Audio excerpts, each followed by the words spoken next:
Minister of the Republic of India.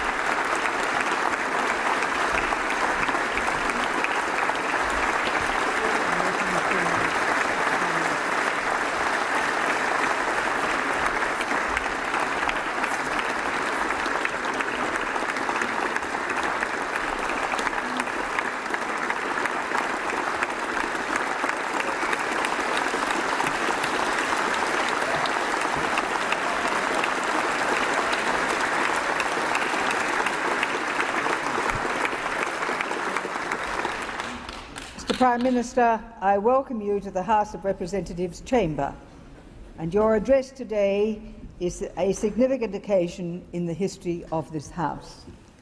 I now call upon the Honourable the Prime Minister. Madam Speaker, Mr. President, it is long overdue for an Indian Prime Minister to address this Parliament, given that the leaders of the United States, China, Indonesia, Britain, Canada, Japan and New Zealand have already done so. But I am personally delighted that this omission is at last corrected. It is fitting that in the home of our democracy we should be addressed by the leader of the world's largest democracy.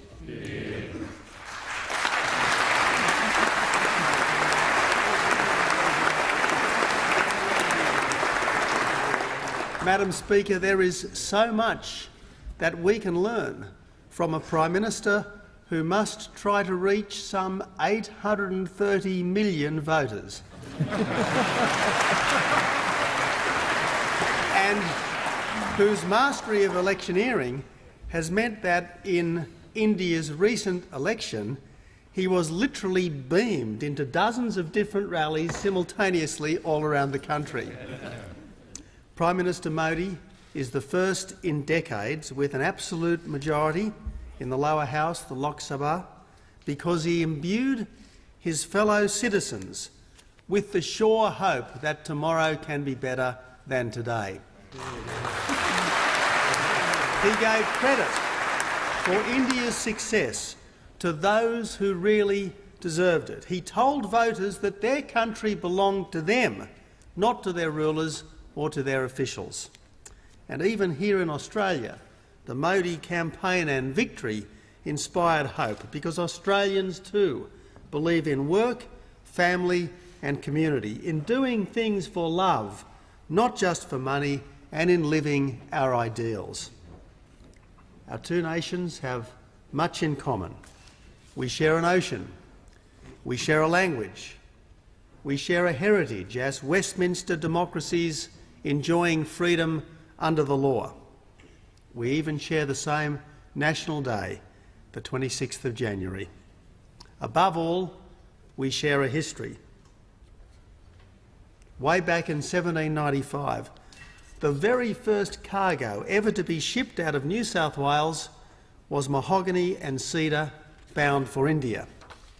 In the Gallipoli campaign that forged our nation, 5,000 Indians fought by our side, and Prime Minister Modi made a splendid presentation to me at the War Memorial this morning in their memory. The Australian Army and the Indian Army were brothers in arms at the Siege of Tobruk. As part of British Empire forces, our soldiers shared the tragedy of Singapore and the triumph at El Alamein. Australians admired the way India won independence, not by rejecting the values learned from Britain, but by appealing to them, not by fighting the colonisers, but by working on their conscience. Through all the troubles of partition and all the subsequent dashed hopes, India has magnificently maintained its democracy.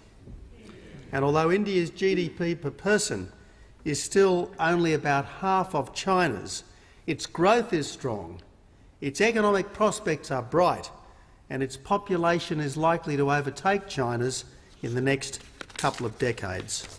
This is why people now speak of the Indo-Pacific as the focus of the world's economic dynamism. With China, India is the emerging superpower of Asia, the emerging superpower that is already a democracy. Now, Madam Speaker, Gandhi taught that the most powerful force is not weapons but good example. I remember as a student in India reading Gandhi's autobiography where he quotes a Gujarati poet, "For a bowl of water, give a goodly meal. For a kindly greeting, bow thee down with zeal. But the truly noble know all men as one, and return with gladness good for evil done." Mother Teresa taught that good words are next to nothing without good deeds. The religions of India taught inner peace in the face of adversity. This land of the most ancient spirituality, of the exotic and of the familiar, has always made an impression on me.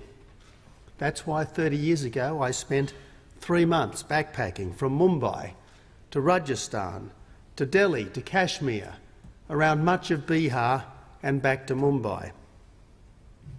Australia's second Prime Minister, Alfred Deakin, had also travelled to India, and he wrote way back in 1893 that India is truly a land of wonders and extremes, a country of contrasts and contradictions, of splendour and poverty, profusion and barrenness, vicissitude and adventure.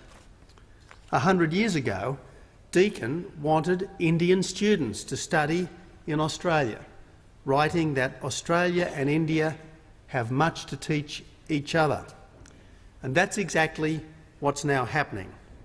For over a decade, up to 40,000 Indian students have been in Australia at any one time. And from next year, under the new Colombo plan, Australia will be returning the compliment by sending thousands of our own best and brightest to study at the universities of India. Madam Speaker, this is a sign that we are finally grasping the opportunities that India presents.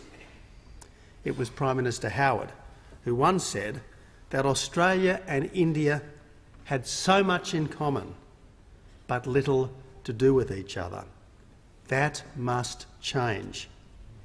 Australia welcomes India's strength in the Indian Ocean. Australia admires Prime Minister Modi's invitation to come make in India, which echoes our own determination that Australia will be open for business. But despite that, regrettably, Australia only did $15 billion worth of business with India last year, and that hardly does justice to our two countries' potential. We want to be a dependable source of energy security, of resource security and of food security for India. If all goes to plan, next year an Indian company will begin Australia's largest ever coal development, which will light the lives of 100 million Indians for the next half-century.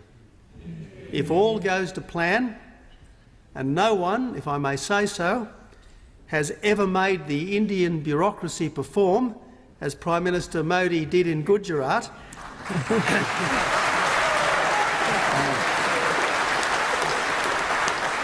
by the end of next year, we will have a free trade deal with what is potentially the world's largest market. And I want to make this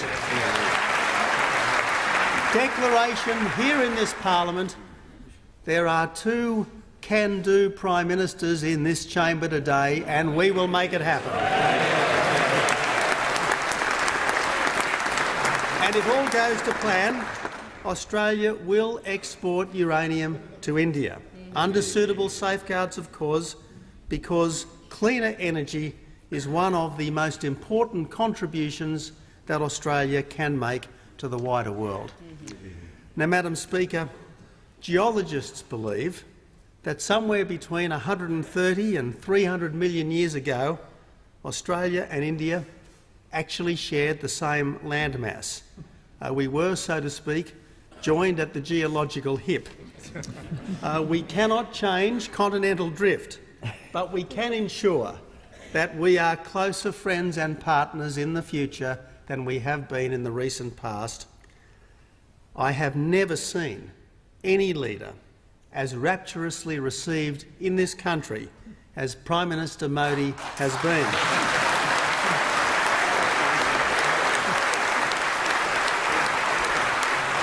And that's not just by the 500,000 Australians of Indian descent, and not just because the former Chief Minister of Gujarat has never been a stranger to us, and at least this should mean that it never again will be 28 years till the next Prime Ministerial visit.